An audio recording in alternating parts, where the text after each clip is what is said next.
এই আয়াতই বলে দিচ্ছে ইসলামী খিলাফত লাভের পথ হলে মাত্র দুটা, দাওয়াত এবং জিহাদ।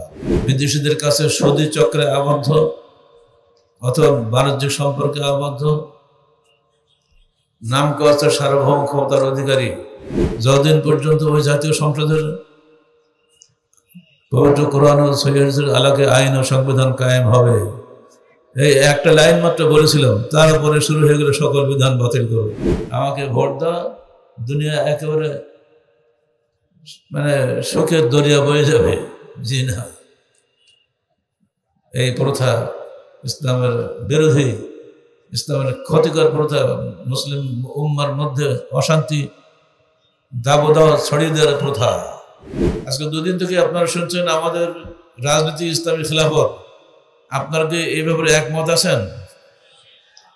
এই দাওয়াতটা বুঝতে পেরেছেন? হিংসা পাল্টা হিংসা আনয়ন করে, হিংসা করছে তাহলে শান্তি আনয়ন করে না। রাজনৈতিক ক্ষমতা আল্লাহর হাতে, খেলাফত আমরা চাইতে পারি কিন্তু খেলাফত দেওয়ার মালিক আল্লাহ। রাজনীতি বলতে মনে করে ভোটাভুটি, ওরা তো মারামারি, ওই কাজে তো আমরা যাবো না কোনো কালেও। আহলে হাদিস আন্দোলন বাংলাদেশ, আসুন পবিত্র কুরআন ও সহিহ হাদিসের আলোকে জীবন গড়ি। ইন্নাল হামদুলিল্লাহ নাহমাদুহু ওয়া নাস্তাঈনুহু ওয়া নাস্তাগফিরুহু ওয়া নু'মিনু বিহি ওয়া নাতাওয়াক্কালু আলাইহি ওয়া নাউযু বিল্লাহি মিন শুরুরি আনফুসিনা ওয়া মিন সাইয়্যাতি আ'মালিনা মান ইয়াহদিহিল্লাহু ফালা মুদিল্লা লাহু ওয়া মান ইউদ্লিল ফালা হাদিয়া লাহু ওয়া নাশহাদু আন লা ইলাহা ইল্লাল্লাহু ওয়াহদাহু লা শারীকা লাহু ونشهد أن محمدا عبده ورسوله أما بعد فقد قال الله تعالى في الكلام المجيد أعوذ بالله السميع العليم من الشيطان الرجيم بسم الله الرحمن الرحيم وعد الله الذين آمنوا منكم وعملوا الصالحات ليستخلفنهم في الأرض كما استخلف الذين من قبلهم وليمكنن لهم من بعد خوفهم أمنا وليمكنن لهم دينهم الذي ارتضى لهم وليبدلنهم من بعد خوفهم أمنا يعبدونني لا يشركون بي شيئا ومن كفر بعد ذلك فأولئك هم الفاسقون سورة نور مدني 95। যাবতীয় হামদ ও সানা আল্লাহ রাব্বুল আলামিনের জন্য, যিনি অন্তত রাতের ভাষণে আমাকে আপনাদের সামনে উপস্থাপিত করার মতো তৌফিক দান করেছেন। আল্লাহ তৌফিক দিলে ফজরের সময় দেখা হবে, নইলে এটাই শেষ। আল্লাহ পাক আমাদেরকে যে নির্দেশ দান করছেন তার মধ্যে নিহিত রয়েছে, একটু আগেই আপনাদেরকে যে দাওয়াত ও জিহাদের স্লোগান দিতে বলা হলো বা আপনারা দিলেন, এটা যুব সংঘের জন্মলগ্ন থেকে এই স্লোগানটা আমাদের আছে। এটা মূলত এই আয়াতেরই প্রতিফলন, যে আয়াতটা আমি এখন পড়লাম। আহলে হাদিস আন্দোলন বাংলাদেশ বা বাংলাদেশ আহলে যুব সংঘের প্রতিটি কাজই পবিত্র কোরআন ও সহিহ হাদিসের আলোকে নির্ধারিত এবং নির্ণীত, এবং সেটাই সমাজে প্রচলিত হয়ে গেছে। আল্লাহ পাক এখানে বলছেন ওয়াদাল্লাহু আল্লাযীনা আমানু মিনকুম ওয়া আমিলুস সালিহাত, তোমাদের মধ্যে যারা ঈমান এনেছে এবং সৎকর্ম সম্পাদন করেছে তাদেরকে আল্লাহ ওয়াদা দিচ্ছেন যে তিনি তাদেরকে জমিনে খেলাফত দান করবেন। কামাস্তাখলাফাল্লাযীনা মিন ক্বাবলিহিম, যেমন তাদের পূর্বের লোকদেরকে তিনি খেলাফত দান করেছিলেন। ওয়ালাইমাক্কারান্না লাহুম দীনাহুম আল্লাযী ইরতাদা লাহুম, এবং তিনি দৃঢ় করবেন তাদের দ্বীনকে,